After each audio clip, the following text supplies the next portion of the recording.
We are very, very restless. And the path of our restless, frantic peregrinations across the intellectual landscape is what we call history. You know, it's our effort to try and get straight, get back to something which we feel we deserve and that we lost, and that we don't know quite what it was. Well, meanwhile, in the rainforests, in the Arctic tundra, these little brown people have been keeping the gnosis going, never questioning, never doubting, millennia after millennia, going into these hyperdimensional mind spaces and operating there.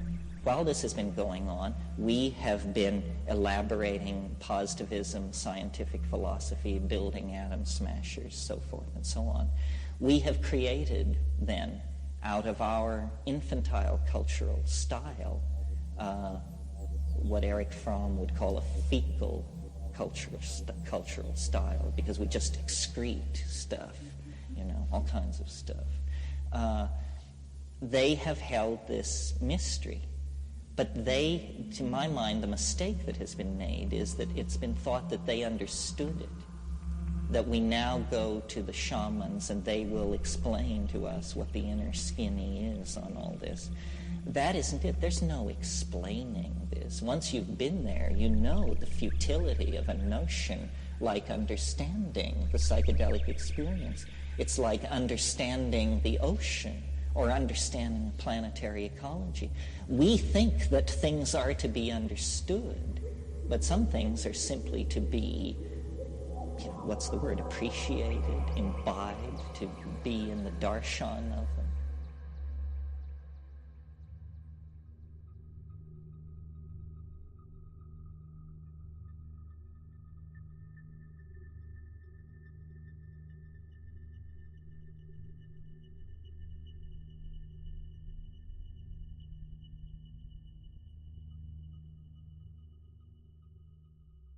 This is our story, I think, that we were created by an unlikely confluence of a neurological catalyst and a foraging omnivorous monkey, that catalysis created a kind of paradise in the mind and in the body of the first intelligent beings on the planet. And that when, for reasons that we couldn't understand at the time, the evolution of the climate of the planet, the connection was broken, we fell into history.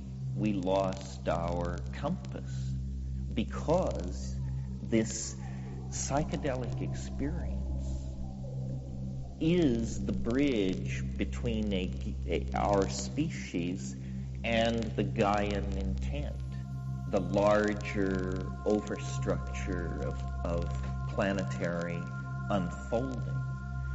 And without this pipeline into the Gaian intent, history becomes, we try to make it up ourselves.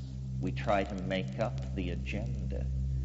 And the only agenda we've been able to dream up is to dominate each other, to conquer territory, to deal stuff to each other, and so forth and so on. I mean, it's the forward march toward the transcendental object that was well underway 10,000 years ago, turned into a kind of bargain basement flea market with no direction at all. And that's what we've been doing for several thousand years.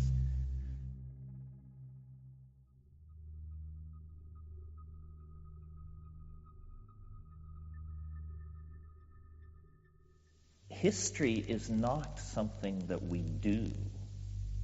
This is part of what the problem has been. We have thought of history as something that we do. History is something that is done to us. And therefore, we are not responsible.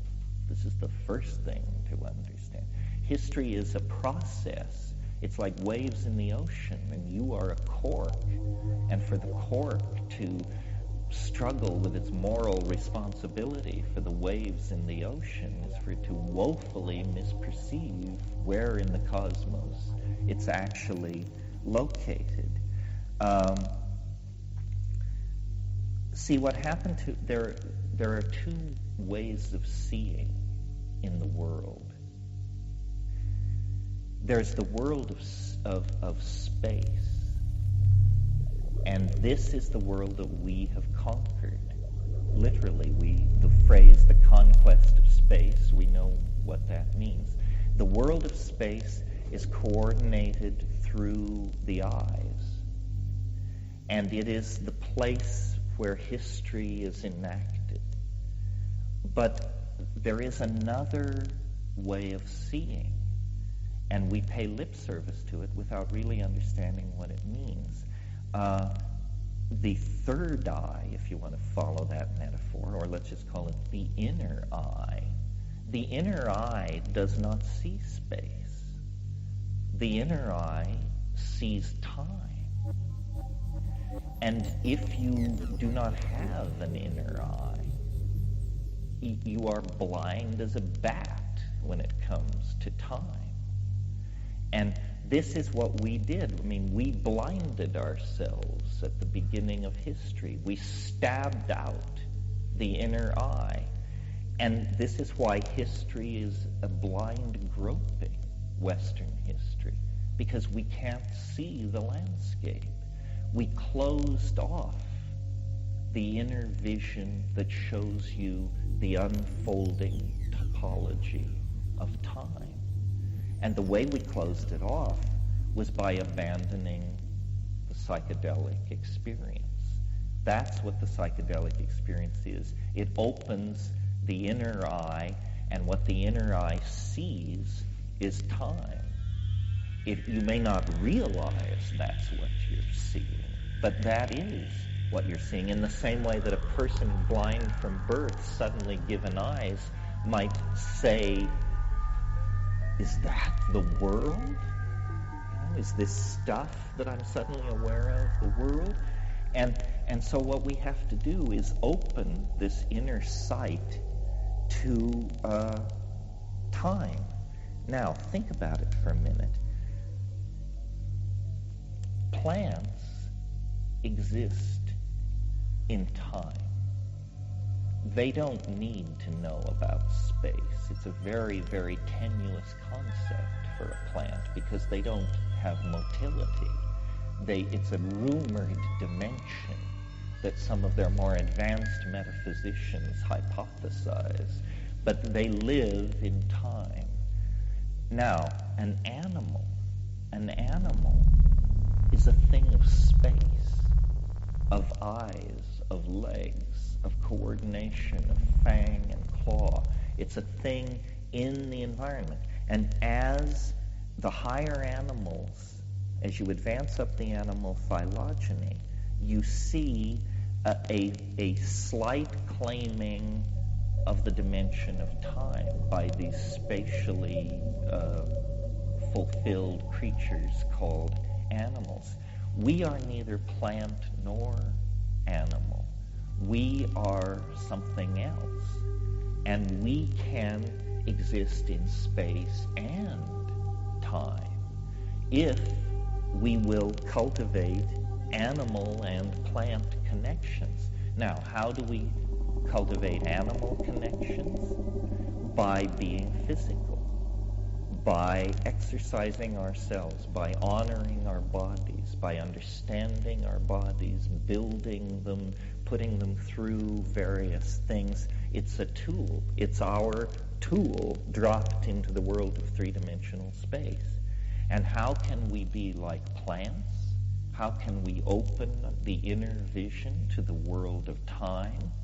By flooding our nervous system with the same alkaloids that they maintain in their living tissue for the purpose of stabilizing in that environment. A human being is a kind of plant-animal combination when they are at perfection. That's why shamanism is such a high ideal, because What shamanism really is a symbiosis with the plant world that opens you to the landscape of time. And to ordinary people, it's pure magic. They can't see it. And yet to you, the shaman, it's as obvious as the spatial world.